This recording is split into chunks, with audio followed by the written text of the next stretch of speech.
for Chafe. Chafe plays in deep. Campbell there. Campbell gets around Goebel somehow and does it again. Campbell getting ridden off there by Goebel. No penalties so far this period. Lasky has it out in front. Score! Aiden Lasky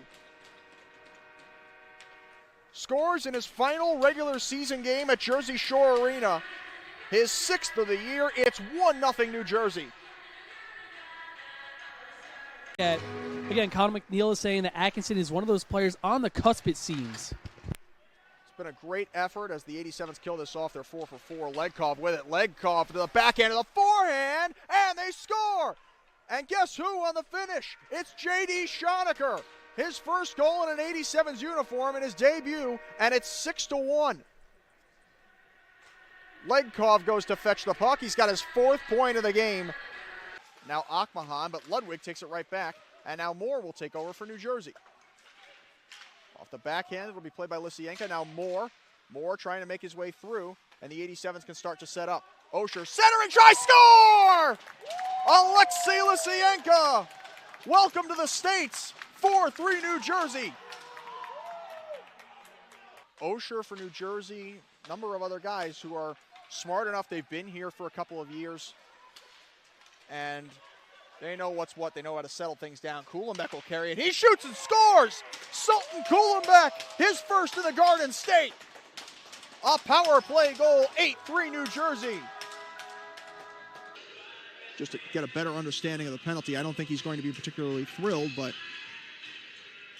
he's reaching for his mask as if to say maybe that was grabbed by an Apple Corps player. Nonetheless, he'll go off. This is going to be the second power play of the game, both for the Apple Corps.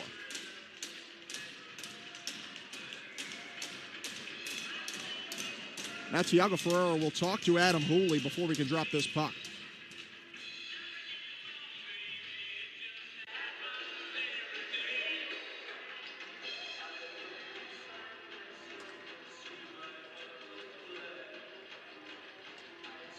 This is perhaps a longer conversation than expected. How far Adam Hooley will go, I'm not sure. Yeah, I mean, right now, Chris, you also have to remember, Apple Corps is going on their second power play. None yet for the 87s, so it's been a little chippy on both ends, and I think head coach Adam Hooley is saying if you're going to call that, you better call it both ways. It's 2 penalties in this game, both in the first 8 minutes of the second period. This one goes well out of play into the netting, and so Anthony will have to fetch a puck.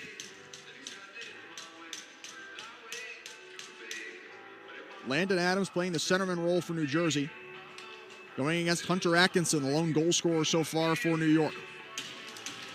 Atkinson loses this one, cleanly won by Adams. 87s can't clear on the first try, but then Adams does so at the near wall on the second attempt. Paulus Leonard's Paigle to play. Apple Corps 0 for 1 on the power play so far this afternoon. Puck rimmed around the wall. Chafe will get there first, and he is unable to clear. Held into the right point by Udis. A shot that is blocked out in front by Branish. Udis still on the keep on the clearing attempt. Udis at the right point. His shot that is blocked by Branish again with the stick. Atkinson played in deep. Tricchio there. Tricchio got it off the wall now into the far corner.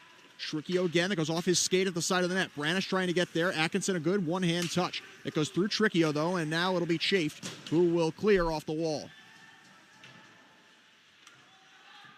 Hagerty back to play. 50 seconds and counting gone by in this PK for New Jersey. This one behind its intended target. Good stick lift by Atkinson, but this play is offside. Connell McNeilis irate, but that appeared to be the right call. Connor McNeilis not happy about that offside call. It hit the glass behind him. Sort of that like laugh in disbelief, Chris, where it seemed like they kind of brought the puck in backwards, where if the player has possession, then it could still be onside. Not sure if maybe one of the line mates had entered the zone first. That was I think that's what Connell McNeilis had seen. He did not see that it was a zone re-entry or that one of the Apple Corps players had not gotten back onside yet. Here is Goebel, centering try for Winter, and that one's blocked. I think it hit Toman's leg out in front.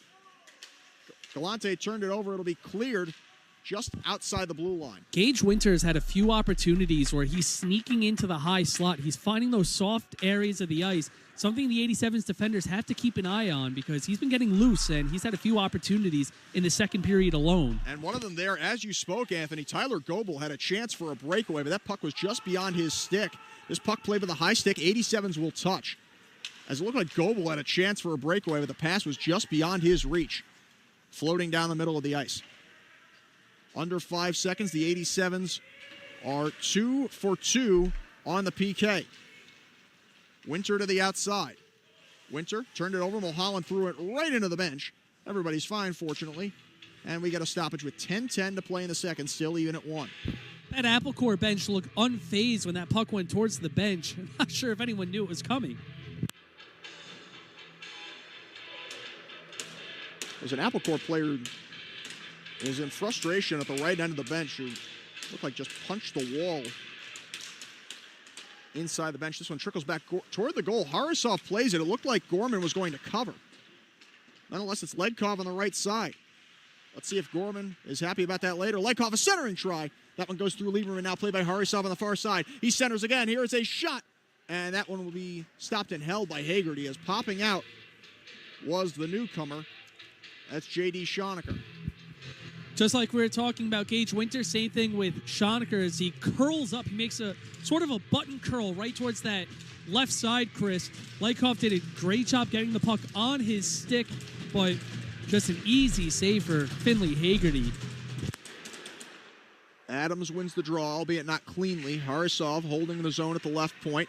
Here's a chance to the side of that. Adams out in front. That's blocked. Another try. It's still loose. They scramble away. Puck is still loose, and eventually it's cleared out of the zone. Now a chance for Atkinson back at the left wing. Has to get around the linesman, and Ledkov able to force him off.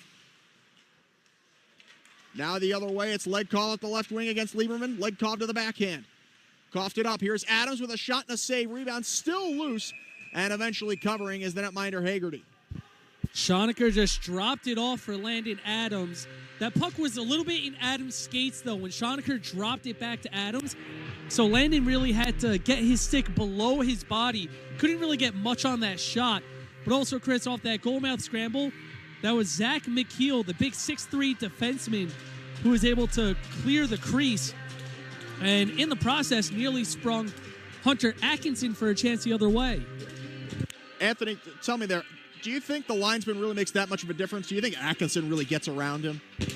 I think he has a shot, but, you have to remember, too, Chris, a lot of people say, get out of the way, ref, or referring to the linesman, too, like in this case. But you have to remember, the officials are in play. You have to make sure that you get around them, too. Exactly, but I think I was more just asking out of curiosity as Albrecht will take the puck behind the goal. Albrecht on back to the right pointers. Chafe with a shot that's on goal, stopped and held by Hagerty. Going back to your original point, Chris, I mean, seeing what we saw from Braden Galante and also Hunter Atkinson in that first period, yeah, they have good breakaway speed where they can get behind the defense. We know what Applecore's record is, but again, they've been very good on the counterattack today. They do have some fast skaters, Atkinson included, so it is something the 87's defense will have to watch out for. Applecore win the draw. It's thrown back to center. Branish saucered it across for Chafe. Wiped it around the wall, all the way back out to center. Branish will get it once more, and we'll try this thing again, but it's turned over. 2-on-1 perhaps. Here is Winter down the off escape backhander. It's still loose. They poke away at it. It's under Gorman. The net's off its moorings, and the 87s try to break out. This play is still live. Could be a 3-on-3. Branish at the left wing. Anastasio cutting. Branish goes wide. Here's a shot that goes wide. Was looking through the crease. Here's Albrecht with another chance. Down low, it's Anastasio. Net back on its moorings at the other end. Here's McFarland trying to get around Galante. Good tie up on the back check, and now we get a stoppage. Chris, if Dylan Gorman were smart, because, maybe this is me being wrong, but I believe Dylan Gorman hypothetically could have gone to the bench for the extra attacker, because once Applecore touched the puck, they blow the play dead. So it could have been a way for the 87s to get an extra attacker. Dylan Gorman made the right call to not put the net back on its pegs. Is that why the play was blown dead? I'm trying to decipher. Yeah, well, they had to put the net back on its pegs after that goalmouth scramble. 87s got possession, and that's why they never blew the play dead. Thank you very much, Anthony. It was A little confusing there, and once it's out of your own zone, it makes more sense to put it back on its moorings.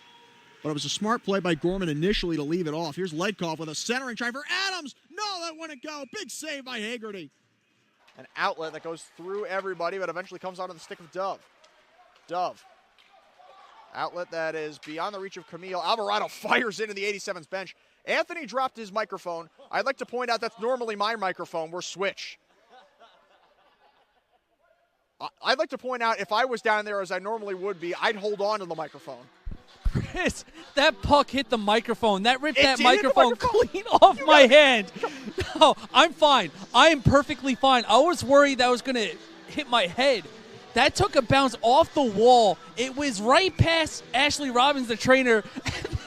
That hit the microphone. Oh, my goodness, Chris. So Alvarado's taken a hit in this game, gone down on the ice. He's scored a goal. He's blocked a shot.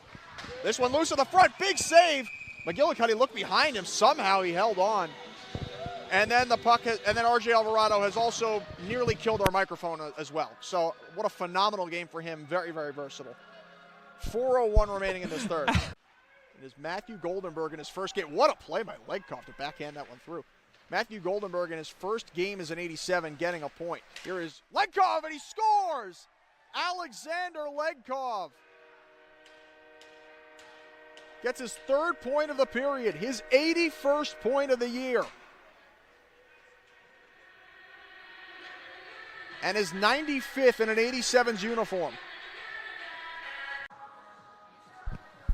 One more point I want to make about the last two goals, Chris, the two goals here in the second period. Both shots that appeared to go underneath the arm and between the body of the goalies. Score! That one went upstairs. Anthony Tinenegro gets his second of the game, his third of the year. If we're going to talk about baseball today, Chris, looked like he had his glove a little bit ahead of his body to make sure he was able to catch it instead of trying to get it with his shoulder. Tinenegro aiming past the ear. Normally we would call that the Van Gogh. Here is a shot. They score! Alexander Kolesnikov. His first as an 87. He had no problem picking that glove side. His first in 2 seasons. Recovery by Moore as Ludwig was looking for Chabot on the back door. Can be carried now by Lysienko. 3-on-2 perhaps. Lysienko cutting through to the far wing rather than near wing. Out in front, they score! Beckner Akmahan! Welcome to New Jersey.